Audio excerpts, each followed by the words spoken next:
साल बनते रहे हैं। आज हम बात करेंगे क्विक रिवीजन सीरीज की बात करेंगे। तो चलिए स्टार्ट करते हैं आज हमारी ये topic, sexual reproduction in flowering plants. देखिए यहाँ 5 टॉपिक आपको दे रखे हैं। पहले हम फ्लावर के बारे में जिक्र करते हैं। तो आप जानते हैं ना, जितने भी फ्लावरिंग प्लांट्स होते हैं सारे में सेक्सुअल रिप्रोडक्शन होता है। अगर हम एंजियोस्पर्म की बात करें तो वो सेक्सुअल रिप्रोडक्शन को ही पजेस करते हैं।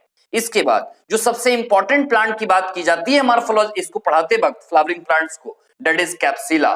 कैप्सिला एक स्पोरोफाइट होता है। अब बच्चों को प्रॉब्लम आती क्या है कि स्पोरोफाइट क्या है, गैमेटोफाइट क्या है। अब आपको मैं क्लियर करना चाहता हूं, जितने भी एंजियोस्पर्म होते हैं उनका मेन प्लांट बॉडी स्पोरोफाइट होता है। अगर मैं कहूं टेरिडोफाइटा, जिम्नोस्पर्म और एंजियोस्पर्म सबका मेन प्लांट बॉडी स्पोरोफाइट होता है तो गलत नहीं होगा।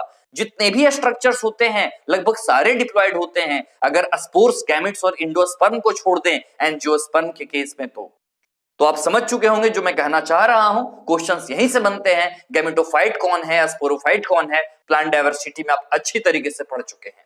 इसके आगे हम बात करते हैं। इसमें सिंपल सी चीजें हैं जो बता रखा है एनसीईआरटी ने। अब फ्लावर के बारे में 2-3 लाइन में बोल रहा हूं। फ्लावर एक मॉडिफाइड सूट होता है, क्लियर होगा, कोई प्रॉब्लम नहीं। नेक्स्ट आता है थैलेमस के बारे में। थैलेमस एक मॉडिफाइड स्टेम होता है। इसके बाद आता है वर्ल्स, ये मॉडिफाइड लीव्स होता है। ये 3 पॉइंट अगर आपके क्लियर हैं तो फ्लावर का लगभग जो मेन इंपॉर्टेंट कंसेप्ट था वो आप समझ चुके हैं। तो फ्लावर ही साइट होता है किसी भी सेक्सुअल रिप्रोडक्शन के लिए।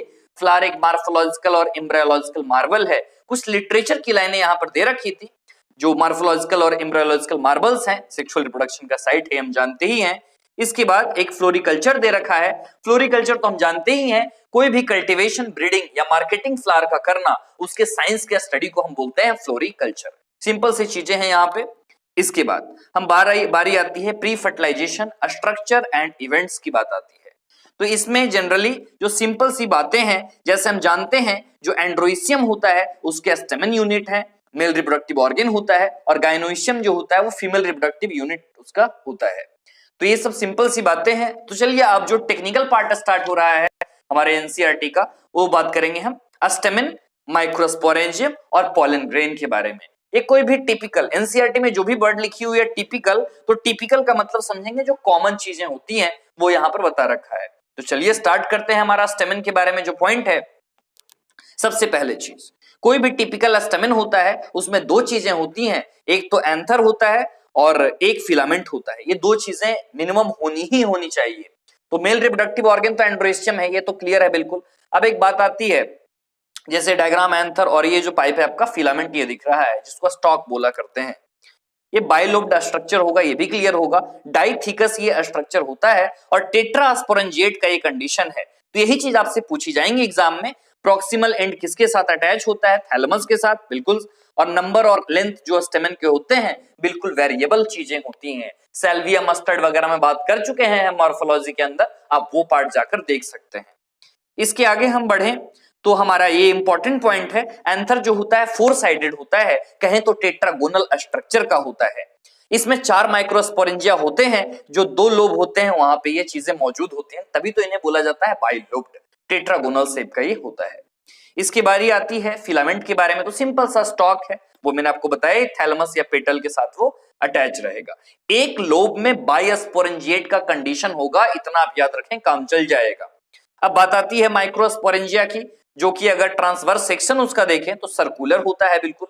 उसमें ही डेवलप होते हैं पॉलन सेक्स, जिनको पॉलन ग्रेन्स उसके अंदर डेवलप होंगे। यहां तक आप देख चुके हैं।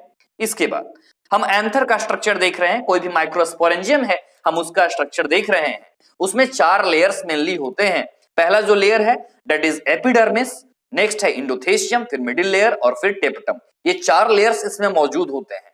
जो पहला लेयर है जिनको एपिडर्मिस बोला जा रहा है, ये आउटर 1 सेल्ड थिक लेयर होता है, प्रोटेक्शन के ही काम आएगा। मैं कहता हूं अगर शुरू के जो 3 हैं, एपिडर्मिस, इंडोथेशियम और मिडिल लेयर, ये प्रोटेक्शन का ही काम करेंगे, बिल्कुल सही।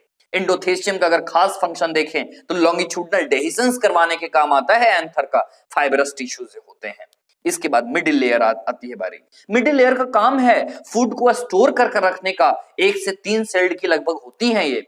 इसके बाद very very important that is टेप्टम। टेप्टम के काम आपसे पूछे जाते हैं, हर बार पूछे जाते हैं। टेप्टम क्या है? तो टेप्टम एक न्यूट्रिटिव टिश्यू होता है, डिप्लॉइड या पॉलीप्लॉइड टिश्यू होता है, ये नरिशमेंट प्रोवाइड करेगा पॉलन को, तो इससे एंजाइम्स और हार्मोन्स दोनों सीक्रेट होंगे, मल्टीन्यूक्लियोटाइड का कंडीशन होगा क्योंकि फ्री न्यूक्लियर डिवीजन चल रहा है यहाँ पे। तो ये चीजें आप यहाँ याद रखेंगे। कोई भी मैच्योर एंथर होते हैं ना, तो उनमें जो टेप्टम होते हैं वो डिसअपियर हो जाते हैं। तो इतना जो भी चीज इंपॉर्टेंट है मैंने आपको सब कुछ बता रखा है। इसके बाद बारी आती है स्पोरोजिनस टिश्यू की। जो भी यंग एंथर होंगे उनमें स्पोरोजिनस टिश्यूज होते हैं, मींस कहें तो होमोजीनस सेल्स होते हैं, डिप्लॉइड नेचर के ये होते हैं। कहां होते हैं ये? तो माइक्रोस्पोरेंजियम के सेंटर पे मौजूद होंगे। जब इनमें मियोसिस चलेगा, कहें तो मेगास्पोर मदर सेल में या माइक्रोस्पोर, सॉरी यहाँ माइक्रोस्पोर मदर सेल में जब मियोसिस चलेगा तो टेट्राइड का कंडीशन होगा। टेट्राइड का नेचर कैसा होता है? हैप्लॉइड नेचर का होगा। टेट्राहेड्रल शेप का अगर मोस्ट कॉमन देखें तो डाइकॉट में यही तो 3 जर्मपोर आगे चलकर बनाएंगे। तो ये आप जान चुके हैं, यहां तक समझ चुके हैं आप। इसके आगे हम बात करेंगे। माइक्रोस्पोर टेट्राइड आपने देख ही लिया। अब ये स्ट्रक्चर की हम बात कर रहे हैं। यहां पर आपको 3 स्ट्रक्चर दिखा रखे हैं। ये जो पहला स्ट्रक्चर आप देख रहे हैं ए नंबर का, ये ट्रांसवर्स सेक्शन आपको यंग एंथर का दिखा रखा है और ये 4 टिश्यूज आपको दिख रहे हैं, मिडिल लेयर इधर है। इसके बाद आपको एक इनलार्ज व्यू दिया गया है यहाँ पे माइक्रोस्पोरेंजियम का, इसमें भी आपको 4 लेयर यहाँ पे आसानी से दिख सकते हैं। इसके बाद एक मैच्योर जिसमें डेहिसेंस हुआ है, मींस फूट चुके हैं, यहाँ पे जो एंथर है वो टूट चुके हैं। आप देख रहे हैं एंथर के अंदर यहाँ पे पॉलन ग्रेन्स मौजूद हैं। इसके बाद कुछ कुछ चीजें लिख रखी हैं थियोरेटिकल वे में, जो मैंने आपको भी बताया है वही चीजें यहाँ पर साफ तरीके से लिख रखी हैं। तो ये आप देख लीजिएगा एक बार। जो भी एनसीईआरटी की ब्लैक पॉइंट है ना, वो उसे कभी ना छोड़ें। वहां पर जो भी चीजें लिखी होती हैं वो बिल्कुल इंपॉर्टेंट होती हैं। जब डिहाइड्रेशन हो जाता है तब यहीं से जाकर यहाँ डेहिशंस होना स्टार्ट हो जाता है। तो डेहिशंस आप बिल्कुल याद रखेंगे कैसे डेहिशंस चला है। टेप्टम बहुत इंपॉर्टेंट है, मैं बार बार बोल रहा हूं। यहाँ पर और भी सेल्स होते हैं ना, आर्कियोस्पोरियल सेल्स हैं, प्राइमरी पैरेटल सेल्स हैं, कोई नहीं पूछने जा रहा आपसे कैसे डेवलपमेंट चल रहा है अंतर का, उसमें ये सब का रोल है, लेकिन एनसीईआरटी ने बिल्कुल मेंशन नहीं किया है। तो आप टेट्राइड का बिल्कुल याद रखेंगे, डाइकॉट में टेट्राहेड्रल शेप का होता है, मोस्ट कॉमन टाइप यही होता है, ठीक है। तो इसके बाद हम आगे की ओर बढ़ते हैं। अब मैं पॉलन ग्रेन के बारे में आपको कुछ दिखाता हूं। तो ये तो सिंपल सी लाइन है, pollen grain represent the male gametophyte, important है। एक चीज और, ये 35 MB की वीडियो है, टेक्निकल प्रॉब्लम के कारण सारे लाइन को मैं हाइलाइटर से यूज नहीं कर पाया हूं। आगे आने वाले टाइम पे जो भी वीडियोस की लेंथ अगर कम होगी, जो 10 MB के अंदर आते हैं, तो उनमें हाइलाइटर इजी वे में यूज हो जाता है। कुछ कुछ प्रॉब्लम आती है इसलिए मैं नहीं कर पाया हूं, इसके लिए बेहद सॉरी। इसके आगे आप कुछ फोटो देखिए, यहाँ पे कितने बेहतरीन कुछ पॉलन ग्रेन के फोटो यहाँ पर दे रखे हैं। तो ये पॉलन ग्रेन का फोटो रहा आपके सामने। इसके बाद हम कुछ पॉलन ग्रेन के स्ट्रक्चर के बारे में जनरली पढ़ते हैं। पॉलन ग्रेन का स्ट्रक्चर कैसा होता है इसके बारे में हम जानते हैं। तो पॉलन ग्रेन का जब आप स्ट्रक्चर देखोगे तो जनरली ये स्फेरिकल आपको देखने को मिलता है। अगर इसका साइज देखें, डायमीटर, जो कि 25 से लेकर 50 माइक्रोमीटर तक का इसका डायमीटर होता है। इसके 2 लेयर्स होते हैं, 2 वॉल लेयर्स। जो आउटर लेयर होते हैं जिन्हें एक्साइन कहा जाता है, बहुत ही थिक, बहुत रिजिड, ऑर्नामेंटेड होते हैं, जिन्हें एक्साइन कहा जाता है। ये बने हुए किस चीज के हैं? मेनली स्पोरोपोलोनिन के बने हुए हैं। अब स्पोरोपोलोनिन के बारे में खास बातें सुनिएगा जो एग्जामों में पूछी जाती है। स्पोरोपोलोनिन एक हाईली रेसिस्टेंट ऑर्गेनिक मटेरियल है, एक नॉन बायोडिग्रेडेबल मटेरियल है। चाहे कितनी भी टेम्परेचर दे दो, चाहे कितने भी एसिड इस पे फेंक दो, चाहे कितने भी अल्कलाई का कंडीशन इस पे डाल दो, ये बिल्कुल नहीं टिकेगा, ये बिल्कुल उसके साथ ही टिकेगा। कोई भी एंजाइम इस स्पोरोपोलोनिन को आज तक डिग्रेड नहीं कर पाया है। तो मैं कह दूं, जो स्पोरोपोलोनिन के ही कारण पॉलन ग्रेन्स के जो फॉसिल्स होते हैं हमेशा बिल्कुल अच्छे कंडीशन में होते हैं। तो बिल्कुल बच्चों, तो यही चीजें यहां से पूछी जाती हैं। बहुत सारे पॉलन ग्रेन्स के ही चलते हम फॉरकास्ट कर सकते हैं किसी भी नेचुरल रिसोर्सेज को, जैसे पेट्रोलियम, कोल वगैरह को। यहां तक समझ चुके होंगे आप। इसके बाद बारी आती है इंटाइन के बारे में। जर्मपोर का बताऊंगा मैं, जर्मपोर नहीं होते हैं वहां पे, पहले आप सुन लो इसके बारे में, इंटाइन के बारे में। जो इंटाइन होते हैं ना, तो इंटाइन इनर वॉल है पॉलन ग्रेन के, ये बिल्कुल थीन होते हैं, ये बिल्कुल सॉफ्ट होते हैं, ये बिल्कुल इलास्टिक नेचर के होते हैं। ये बने हुए किस चीज के हैं, ये इंपॉर्टेंट है। पेक्टिन के बने हुए हैं और सेलुलोज के, कहें तो पेक्टोसेलुलोज के बने हुए हैं, बिल्कुल सही। अब देखिए, अब यहां पर बारी आती है जर्मपोर के बारे में कुछ सुनिएगा। जर्मपोर देखिए क्या होता है। कुछ जगह है जिनको जर्मपोर कहा जाता है, कुछ जगह है जहां एग्जाइन जो होते हैं बिल्कुल एब्सेंट होते हैं। या अगर प्रेजेंट भी है ना तो बिल्कुल थिन लेयर में प्रेजेंट होते हैं, तो ये जर्म पोर होते हैं। तो आपको पता होगा कि पॉलन ग्रेन का जब जर्मिनेशन हो रहा होता है तो पॉलन ट्यूब के ही फॉर्म में तो आता है वो, तो इंटाइन के थ्रू आएगा वो, तो ये पॉलन ट्यूब यहाँ पे आ चुका है। तो इतना आप समझ चुके होंगे, जो भी मैंने बताने की कोशिश की है आप तक पहुंच चुका होगा। इसके बाद अब दो सेल्स की बारी आती है, एक तो वेजिटेटिव सेल के बारे में और एक जनरेटिव सेल के बारे में हम पढ़ते हैं। जैसा कि आप मेजर पार्ट जो देख रहे हैं वो वेजिटेटिव सेल का है और नीचे आप देख रहे हैं यहाँ पे जनरेटिव सेल। फीचर्स देख लें जरा। जो वेजिटेटिव फेज होंगे, बताओ बड़ा कौन है, तो वेजिटेटिव बड़ा है, इसके बाद जनरेटिव है, ठीक है, क्लियर है। लार्ज न्यूक्लियस आपको किसमें मिल रहा है, बिल्कुल वेजिटेटिव सेल में ही मिलेगा लार्ज न्यूक्लियस। इसके बाद तो स्मॉल न्यूक्लियस की अगर बात करें हम, तो स्मॉल न्यूक्लियस किस में आएगा ये बता दो आप। सॉरी, कुछ टेक्निकल प्रॉब्लम थी जिसके कारण कुछ प्रॉब्लम हो गई।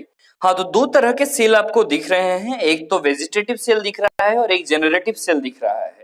एक वेजिटेटिव सेल है जो आगे चलकर पॉलन ट्यूब का फॉर्मेशन करेगा और एक जनरेटिव है जो कि आगे चलकर जो साइटोप्लाज्म वगैरह है वेजिटेटिव सेल के उसमें ये आकर फ्लो करेगा।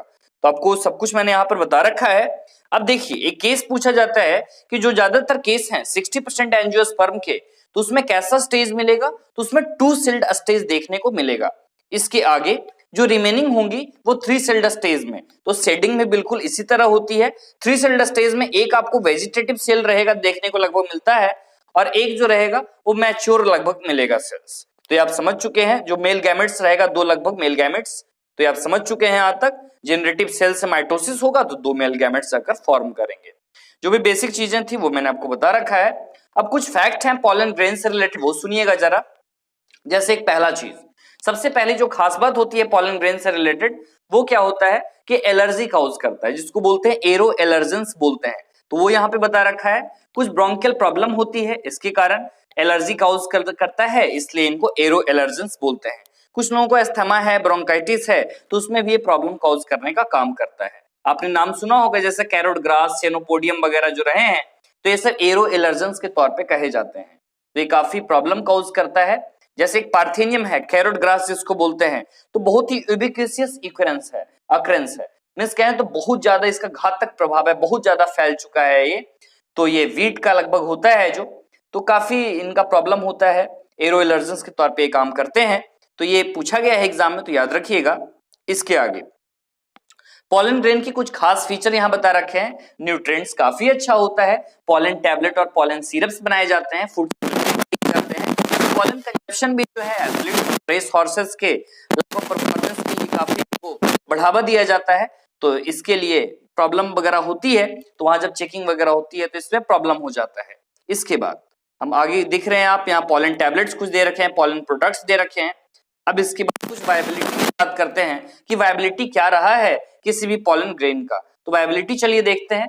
तो जैसे वायबिलिटी को टेस्ट कैसे किया जाता है, तो ये है टीटीसी होता है, तो टीटीसी से क्या करते हैं, केमिकल को हम वो होता है उससे हम टेस्ट करते हैं। अब इसमें सब जगह की जो वायबिलिटी है पॉलन ग्रेन का बिल्कुल अलग अलग होता है। जैसे अगर कुछ सीरियल प्लांट्स की बात करें, जैसे राइस की बात करें या वीट की बात करें, तो वो दोनों में जैसे राइस के केस में और वीट के केस में जो वायबिलिटी है वो लगभग 30 मिनट तक की वायबिलिटी पॉलन ग्रेन की होती है, ये आप याद रखिएगा। इसके बाद हम कुछ रोजेसी की बात करें, लेगुमिनेसी की और सोलेनेसी की, तो उनकी वायबिलिटी लगभग 4 महीने तक रहती है, तो ये इंपॉर्टेंट है, ठीक है। अब जो पीरियड है वैलिडिटी का कुछ पॉलन ग्रेन्स के लिए वो हाईली वेरिएबल है, ये डिपेंड किस पे करेगा, वहां का टेम्परेचर क्या है, वहां का ह्यूमिडिटी क्या है, ये इस पे बहुत ज्यादा डिपेंड करता है। इसके बाद जैसे पॉलन बैंक्स होते हैं जहां पे कि हम पॉलन ग्रेन को लार्ज नंबर ऑफ स्पेसीज जो हैं उनके, हम उनको लिक्विड नाइट्रोजन में -196 डिग्री सेल्सियस पे हम उनको आगे फ्यूचर के लिए स्टोर कर सकते हैं। ऐसे ही जो क्रॉप ब्रीडिंग प्रोग्राम्स होते हैं उनमें ये पॉलन बैंक्स के रूप में काम लिया जाता है, तो काफी इंपॉर्टेंट है, यहाँ पे याद रखिएगा आप इसे। इसके बाद हम बढ़ चुके हैं यहाँ पे पिस्टिल के बारे में, मतलब हम बात कर रहे थे वहां स्टेमिन के बारे में, तो यहाँ आ चुके हैं हम पिस्टिल के बारे में, मींस फीमेल रिप्रोडक्टिव सिस्टम की बात कर रहे हैं। गायनोइशियम की बात चल रही है, गायनोशियम फीमेल रिप्रोडक्टिव ऑर्गन होता है, अगर इसका यूनिट देखें तो पिस्टिल या कार्पेल होता है। यहाँ यूनिट भी हम देख चुके हैं। अब ओव्यूल से रिलेटेड एक क्वेश्चन बार बार पूछा जाता है, ओव्यूल को टेक्निकल टर्म क्या देंगे हम, तो मेगा स्पोरेंजियम, ये बहुत ही इंपॉर्टेंट वर्ड है। इसके बाद हम ये मोनोकार्पेलरी जो है या मल्टीकार्पेलरी का जो कंडीशन हम देखते हैं ये हम पहले पढ़ चुके हैं, सिनकार्पस और एपोकार्पस भी पढ़ चुके हैं। आपको मैं एपोकार्पस याद दिला दूं, जो फ्री कार्पेल्स होते हैं और जो सिनकार्पस होते हैं फ्यूज्ड कार्पेल्स होते हैं। रोज लोटस माइकेलिया एपोकार्पस का है और सिनकार्पस का पेपेवर है और हिबिस्कस है। बस इतना काफी है आपके लिए, इतना जरूर याद रखिए। इसके बाद मेन पार्ट अगर पूछा जाए तो मेन पार्ट इसका क्या होता है, ये इंपॉर्टेंट है। तो ओपनिंग आपसे पूछा जाएगा ओव्यूल का क्या होता है, तो माइक्रोपाइल होता है। और मेन पार्ट अगर पूछा जाए तो न्यूसेलस होता है। ओव्यूल क्या है, एक रिप्रेजेंट करता है इंटीग्यूमेंटेड मेगास्पोरेंजियम को। आपसे पूछा जाए मेगास्पोरोजेनेसिस क्या होता है, तो जो जनरली एमएमसी जो होते हैं मेगास्पोर मदर सेल, उनसे फॉर्मेशन जो होता है मेगास्पोर्स का मियोसिस के थ्रू, तो इसको ही मेगास्पोरोजेनेसिस है। ये पार्ट आप समझ चुके हैं यहाँ पे। इसके आगे हम बात करेंगे, ये आप देख ही रहे हैं ओवेरियन कैविटी वगैरह, प्लेसेंटा वगैरह। अब यहाँ पर देखिए, ये आपको जो पहला ये डायग्राम है इसमें बता रखा है अस्टिग्मा स्टाइल ओवरी के बारे में बता रखा है। जो भी इंपॉर्टेंट कोई हिबिस्कस है प्लांट, हिबिस्कस रोजाजेनेसिस नाम सुना ही होगा आपने चाइना रोज के बारे में, तो इसमें दिखा रखा है आपको, पिस्टिल दिखा रखा है। ये जो बी नंबर का डायग्राम है इसमें मल्टीकार्पेलरी कंडीशन है, सिनकार्पस पेपेवर का आपको फोटो दिखा रखा है। ये जो सी कंडीशन है इसमें आपको एपोकार्पस कंडीशन दिखा रखा है मल्टीकार्पेलरी का, जिसमें माइकेलिया चंपा जो होता है उसके बारे में बता रखा है। और ये आपको एक एनाट्रोपस ओव्यूल के बारे में बता रखा है। एनाट्रोपस ओव्यूल इंपॉर्टेंट होता है। जनरली 80% जो फैमिलीज होती हैं अगर कैप्सिला को छोड़ दें तो जनरली 180 डिग्री पे ये आती हैं। अब इसके बारे में कुछ जो पॉइंट यहाँ पे दे रखे हैं, तो ये पॉइंट आपके लिए इंपॉर्टेंट है। कोई भी अगर ओव्यूल के बारे में पूछा जाए तो ओव्यूल से रिलेटेड जो चीजें पूछी जाती हैं बार बार एग्जाम में, हम उसकी बात पहले करते हैं। तो चलिए सबसे पहले मैं आपको बताऊं हाइलम के बारे में। तो जो हाइलम आपको दिख रहा है, जो हर एक ओव्यूल होता है, जो स्ट्रक्चर दिख रहा है आपको, जो हर एक ओव्यूल होता है वो प्लेसेंटा से अटैच्ड होता है एक थीन स्टॉक के थ्रू, उसको हम फ्यूनिकल बोलते हैं। ठीक है, तो ये फ्यूनिकल आप याद रखिएगा। इसके बाद हाइलम की बात हम करें, हाइलम क्या होता है, सीड कोट आप देख रहे हैं, सीड कोट पे एक स्कार होता है, एक धब्बा टाइप का होता है, जिससे जो डेवलपिंग सीड्स वगैरह होते हैं वो फ्रूट से अटैच होते हैं, उनको क्या बोला जाता है, फ्यूनिकल। तो फ्यूनिकल आप याद रख, सॉरी उसको हाइलम बोला जाता है, फ्यूनिकल तो मैंने आपको बता रखा। अब इसके बाद बारी आती है माइक्रोपाइल के बारे में। माइक्रोपाइल क्या होता है, जब हम हाइलम के ऊपर जाते हैं एक छोटा सा पोर मिलता है जहां इंटीग्यूमेंट एब्सेंट होते हैं, अगर कहें तो जस्ट अपोजिट होता है चैलेजल एंड के, तो इनको क्या बोलेंगे, माइक्रोपाइलर एंड बोलते हैं। माइक्रोपाइलर पोल आपको नजर आ ही रहा है, आउटर इंटीग्यूमेंट एक कवरिंग देख ही रहे हैं आप। इसके बाद न्यूसेलस, ये पेरेन्काइमेटस टिश्यू होता है, पेरेन्काइमेटस सेल होता है जिनमें लगभग बहुत ज्यादा रिजर्व फूड मटेरियल स्टोर होता है, इनको न्यूसेलस बोलते हैं। लास्ट में एम्ब्रियो सैक तो आप जानते ही हो।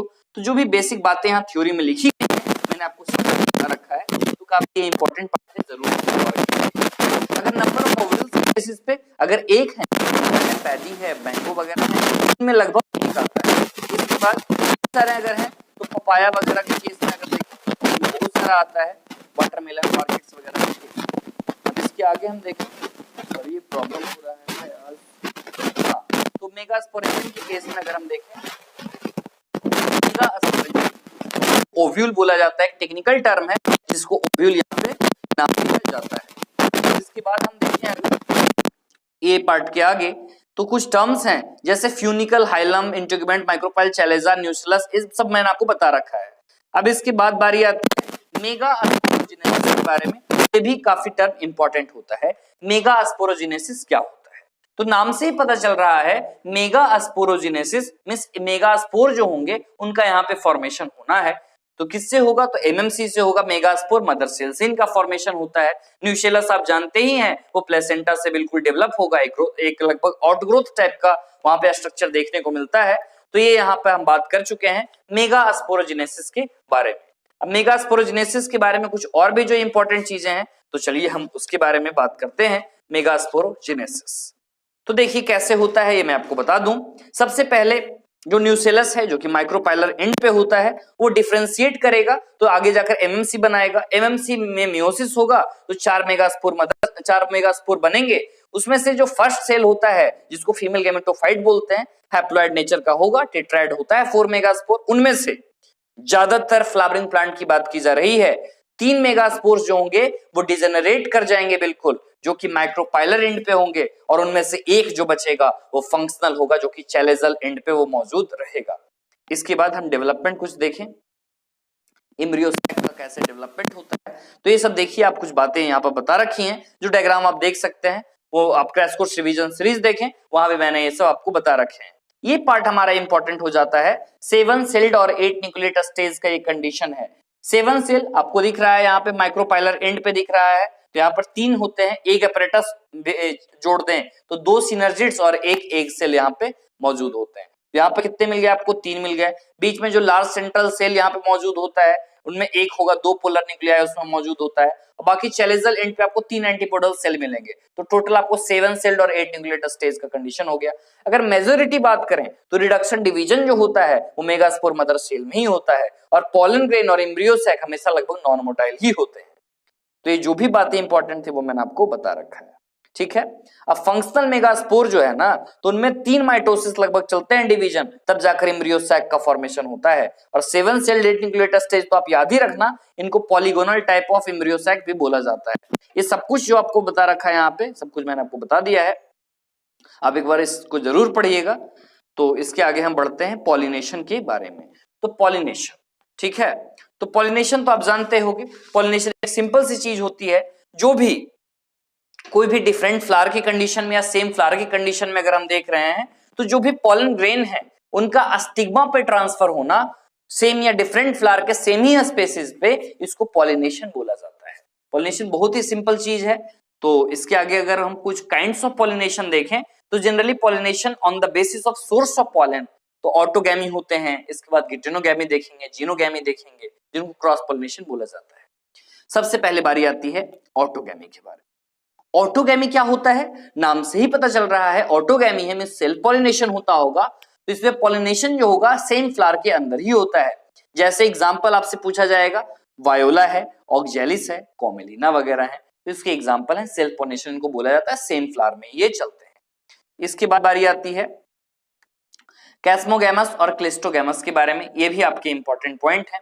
आपसे पूछा जाएगा ये गिटेनोगैमी, जैसे ऑटोगैमी तो आपको क्लियर हो गया, इसके बाद हम गिटेनोगैमी की बात करेंगे, उसके पहले कैस्मोगैमस और क्लिस्टोगैमस की हम बात कर रहे हैं।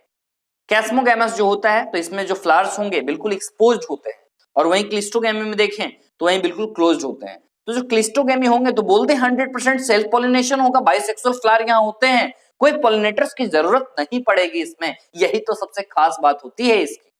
नेक्स्ट बात आती है कैस्मोगैमस के बारे में, एक्सपोज्ड होंगे तो बिल्कुल क्रॉस पॉलिनेशन करवा दो। अब फ्लोरल बर्ड है तो इनका ओपनिंग होगा इसमें फ्लावर के फॉर्म में, तो ये होती है कैस्मोगैमी के बारे में। एग्जांपल मैंने आपको बता रखे हैं, जो भी इंपॉर्टेंट एग्जांपल है ऑटोगैमी के बारे में, ठीक है। इसके बाद आप देखिए गिटेनोगैमी के बारे में। गिटेनोगैमी, इसमें क्या होगा, 2 डिफरेंट फ्लावर होंगे सेम प्लांट के, उनमें ये चलेगा पॉलिनेशन। इनमें जेनेटिकली अगर देखें हम तो सेल्फ पॉलिनेशन चल रहा होता है, इकोलॉजिकली या फंक्शनली अगर हम देखते हैं तो क्रॉस पॉलिनेशन चल रहा होता है। एक एक बात जो मैं बोल रहा हूं एग्जामों में पूछी जा चुकी है। नेक्स्ट हम जीनोगैमी की बात करते हैं, जिसको क्रॉस पॉलिनेशन या एलोगैमी बोला जाता है। इसमें पॉलिनेशन 2 डिफरेंट फ्लावर के 2 डिफरेंट फ्लावर के 2 डिफरेंट प्लांट पे होता है। जेनेटिकली और इकोलॉजिकली बिल्कुल क्रॉस पॉलिनेशन ये होता है। अब हम कुछ एजेंट्स की बात करते हैं, वैसे एजेंट्स जिनसे पॉलिनेशन हो पाता है हम इनको बोलते हैं एजेंट्स। वो एनेमोफिली भी हो सकते हैं, हाइड्रोफिली भी हो सकते हैं, पानी भी हो सकता है, जानवर भी हो सकता है, ठीक है। तो कुछ देख रहे हैं हम यहाँ पे, जो जानवर वगैरह होते हैं उनके बारे में हम यहाँ पे बात करेंगे। तो सबसे पहले आपसे पूछा जाएगा कौन कौन से एजेंट हैं, तो 2 एबायोटिक एजेंट हैं जनरली, विंड और वाटर, ठीक है, मेनली यही होते हैं। और अगर आपसे पूछा जाए बायोटिक एजेंट, उनमें एनिमल आ जाएंगे, इंसेक्ट, बर्ड, बैट, एंट, स्नेल, स्नेक, कुछ भी बहुत सारे आ जाएंगे इसमें, ठीक है। तो ये बहुत इंपॉर्टेंट है। तो जो मेजॉरिटी ऑफ प्लांट जो होंगे वो बायोटिक एजेंट को ही यूज करते हैं, वाटर तो बहुत कम, क्योंकि वाटर टेरिडोफाइटा तक ही जरूरी था, ऐसे तो करते हैं लेकिन बहुत कम ही चीज करते हैं। इसके आगे हम बात करेंगे, ये अब कंप्लीट हो चुका है। इसके बाद जो पॉलिनेशन होता है विंड के द्वारा वो सबसे ज्यादा कॉमन होता है, जिनको एनेमोफिली भी बोला जाता है। पॉलन ग्रेन्स जो यहाँ होते हैं बिल्कुल लाइट होते हैं, नॉन स्टिकी यहाँ पे होते हैं, ट्रांसपोर्ट होते हैं विंड करंट्स के थ्रू ही, वेल एक्सपोज्ड स्टेमन होते हैं इनके और इजिली डिस्पर्स हो जाते हैं ये विंड करंट के अंदर। तो जनरली इसमें फेदरी स्टिग्मा होता है, इनके चलते ट्रैप कर जाते हैं जो एयरबॉर्न पॉलन ग्रेन्स वगैरह होते हैं। तो सिंपल सही है, तो आप जानते ही होंगे। तो विंड पॉलिनेशन जो है जनरली अगर आपसे पूछा जाए कि कॉमन किस में है, तो ये ग्रासेस के केस में बहुत ही ज्यादा कॉमन होती है। 30 जनरा तक वाटर वाले लिमिटेड होते हैं, मींस हाइड्रोफिली की अगर बात करें तो बिल्कुल 30 जनरा तक मेनली उसमें मोनोकॉट्स वगैरह ही होते हैं। ठीक है, अब इसके बाद अब देखिए जो भी कुछ अगर ब्रायोफाइट्स का अगर एग्जांपल लें या टेरिडोफाइट्स का, तो उनका डिस्ट्रीब्यूशन लिमिटेड क्यों है? क्योंकि वाटर पे डिपेंडेंसी बनी हुई है मेल गैमेट्स फर्टिलाइजेशन वगैरह के लिए। तो ये बात हम कर चुके हैं प्लांट डाइवर्सिटी में। और भी एग्जांपल आपको मैं बता रहा हूं, जैसे एक वेलिस्नेरिया का केस देख रहे हैं और एक हाइड्रिला का केस देख रहे हैं। तो ये सब जनरली जो होते हैं वाटर पॉलिनेटेड प्लांट्स ही होते हैं, और कुछ सी ग्रासेस, जॉस्टेरा वगैरह। ठीक है, तो ये बात हम कर चुके हैं। तो ये सिंपल सी चीजें यहाँ पर एग्जाम्पल आपको बता रखा है कि कौन कौन से एग्जाम्पल होते हैं। विंड पॉलिनेशन क्वाइट कॉमन है ग्रासेस में। और अगर एनेमोफिली का अगर हम केस देखें, तो अगर मेज हो गया, sugar cane, bamboo, coconut, cannabis, grasses, palm, papaya, mulberry वगैरह, ये सब एग्जाम्पल है एनेमोफिली के। आपसे हाइड्रोफिली की एग्जाम्पल पूछे जाएं तो आप बताना वेलिस्नेरिया हो गया, जॉस्टेरा वगैरह हो गया, या हाइड्रिला वगैरह इसके एग्जाम्पल है। चलिए, तो इसके आगे हम देखते हैं। अब क्योंकि ये बहुत बड़ा चैप्टर है तो इसलिए थोड़ा टाइम लगेगा ही इसमें, और आगे हम बढ़ते हैं इसमें।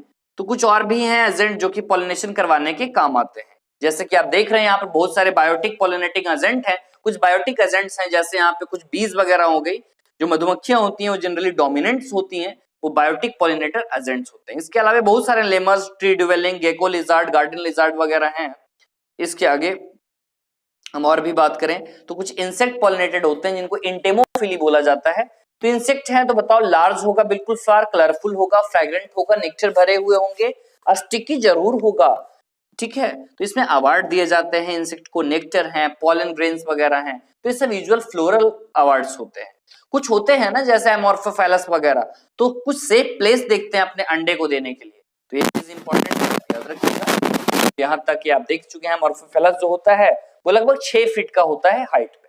इसके बाद जो आपसे पूछा गया एएफएमटी 2016 में जो पूछा गया वो चीज आप देखिएगा। यहाँ पे देखिए, कुछ जनरली मेनी इंसेक्ट जो होते हैं पॉलन को तो कंज्यूम कर लेते हैं और नेक्टर को, लेकिन पॉलिनेशन नहीं करवा पाते, तो इसको बोला जाता है पॉलन रॉबर्स होते हैं, या इनको नेक्टर रॉबर्स भी बोला जाता है।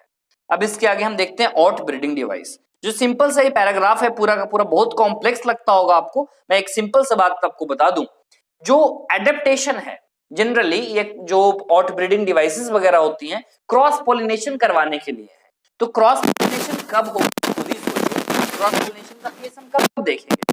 जब यूनिसेक्सुअलिटी का केस होगा। पहली चीज तो ये होती है कि यूनिसेक्सुअलिटी होनी चाहिए। अगर यूनिसेक्सुअल फ्लावर है ना, तो मैं कंफर्म कर दूंगा कि हाँ, क्रॉस पॉलिनेशन तो कराएंगे ही कराएंगे। सेल्फ पॉलिनेशन कभी भी फ्लावर में नहीं होगा। जैसे मैं बात करूं डेट पाम हो गया, पपाया वगैरह हो गया, तो इनमें कभी नहीं होता है। दूसरी कंडीशन यूनिसेक्सुअलिटी के बाद डाइकोगैमी की। इसमें क्या होगा कि जो बाइसेक्सुअल फ्लावर्स होंगे ना कोई भी प्लांट के, तो उनमें स्टेमेन और कार्पेल्स जो होगा सेम टाइम पे मैच्योर नहीं होने चाहिए। इस कंडीशन को डाइकोगैमी बोलते हैं। ये सब चीजें लिखी हुई हैं एनसीईआरटी में। तो जो प्लांट्स होंगे तो उनमें जब पॉलन रिलीज होगा तो स्टिग्मा के पास, तो रिसेप्टिविटी जो होगी वो सिंक्रोनाइज नहीं होगी। तो इसमें पॉलन चाहे पहले हो जाएगा या स्टिग्मा चाहे पहले हो जाएगा। तो ये चीजें हैं। जैसे प्रोटोएंड्री का कंडीशन आता है, जैसे मैं बोल रहा हूं कि फ्लावर का जो एंथर है वो पहले मैच्योर कर जाएगा कार्पेल से, तो इसको बोलते हैं क्या, प्रोटोएंड्री का कंडीशन है। ज्यादातर एंजियोस्पर्म में ऐसे केसेस देखे गए हैं। इसके बाद प्रोटोगाइनी की, तो इसमें क्या होगा, कोई भी फ्लावर का जो कार्पेल होगा वो पहले मैच्योर कर जाएगा स्टेमन से, दैट इज प्रोटोगाइनी। आप देखते हो बनियान, पीपल, फिग वगैरह में, तो ये चीजें ऐसी इसमें होती हैं। और लास्ट कंडीशन है चेस्मोगैमी। अगर आप करवा दो कैस्मोगैमी, तो इनमें क्या होता है, ब्लूमिंग हमेशा होता रह रहा है, फ्लोरल बड खुला हुआ है, तो इसमें क्लिस्टोगैमस का तो कंडीशन है नहीं। तो ऐसे केसेस को कैस्मोगैमी एंथेसिस हम बोलते हैं। इसके बाद हम बारी आती है पॉलन पिस्टिल इंटरेक्शन के बारे में। तो ये कैसे होता है पॉलन पिस्टिल इंटरेक्शन? तो सिंपल सा चीज है, कोई भी पॉलन ग्रेन का जर्मिनेशन हुआ, उसमें बोरोन की जरूरत है, कैल्शियम की जरूरत है पॉलन ट्यूब के जर्मिनेशन के लिए।